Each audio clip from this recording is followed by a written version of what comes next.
Ito po si Donna Plus stroller. 4-in-1 po ito. Pwede siyang stroller, pwedeng car seat, okay? Pwede rin po siyang manual rocker and then carrier.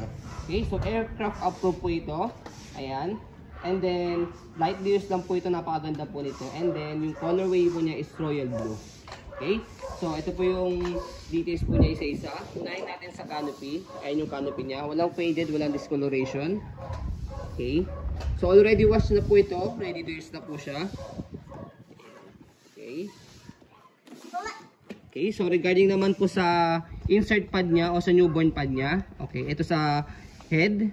Okay, ito insert pad niya sa body. Ayan, kompleto po siya pang newborn. So kung sakaling toddler na si baby, para hindi siya masikipan pagka uupo o higa, pwede niyo natanggalin po yan. Okay, so 5 harness, safe na safe si baby, wala po yung putol. And then meron po siyang harness pad. Ayan. Okay. Ayan. So para i-loose nyo po, i-loosen po ninyo itong harness niya. Ayan, press nyo po dito. Ayan. And then hatakin nyo po ito. Dito hatakin nyo. Ayan. Okay? Para mag-adjust po siya. Kung sakali sisikipan nyo po siya, press lang and then hatakin nyo naman po ito. Okay? So regarding naman po sa handle niya, ay yung details. So adjustable. Press nyo lang po ito. Ayan. Para mag-adjust siya.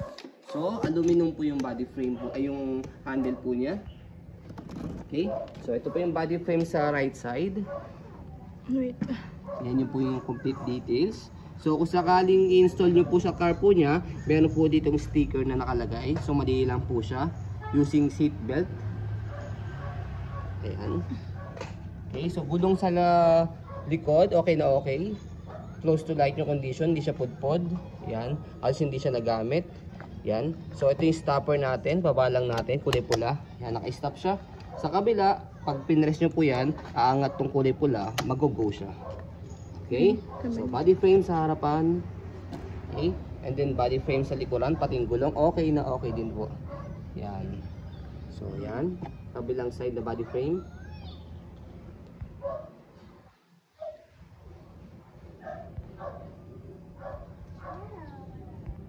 Ayan, so yung gulong po niya sa harapan.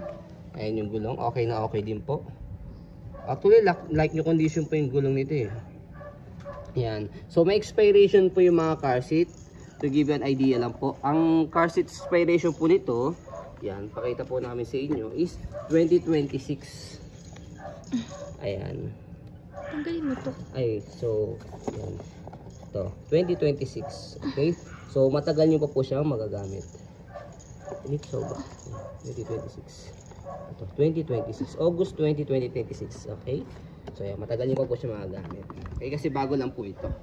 Ayan. Okay? So, kapag i-adjust po ninyo po ito as car seat, ayan. So, bababa nyo lang po muna po ito. Ayan. And then, may pinipress po dito sa likuran. Ito. Ito. May pinipress dyan. And then, angat nyo lang po siya. Hindi baba. Okay, so ganyan po siya pag i-install sa car seat. Okay, ito yung sa likod ng harapan ng driver. Okay, so dito po ipapasok yung pinaka-manual, ay yung pinaka-seat belt niya. Okay, so nandito po yan sa gilid, yung installation po niya kung paano. Okay, so pagka manual rocker, so adjust nyo lang po ito, press nyo lang po dito. Yan. Okay, pag manual rocker. Okay, kapag ka naman carrier, yan, buhatin nyo lang siya. Safe siya. Okay. So, yun. So, kapag i-open po ninyo po ito, yan, press nyo lang po ulit yung color red dito. Angat nyo lang po. Okay? Mas angat nyo mabuti para hindi po sumayo sa sahig, para hindi po magasgasan. Yan. Okay? So, after yan, adjust nyo lang po itong handle po niya. Hindi nyo po ma-adjust yung handle dito, and then, saka nyo po i-adjust yung handle po niya. Okay, ang purpose nyo po talaga is naka-reverse talaga yung handle niya, nakaharap po sa inyo para ma-adjust nyo po yung handle. Okay, so stroll natin saglit para makita nyo po na wala pong issue yung stroll. Okay, so ayun po, as you can see, very details po kami mag-video. Essential policy po namin, no refund, no exchange, what you see is what you get po. So yun po, maraming salamat, have a nice day and God bless po.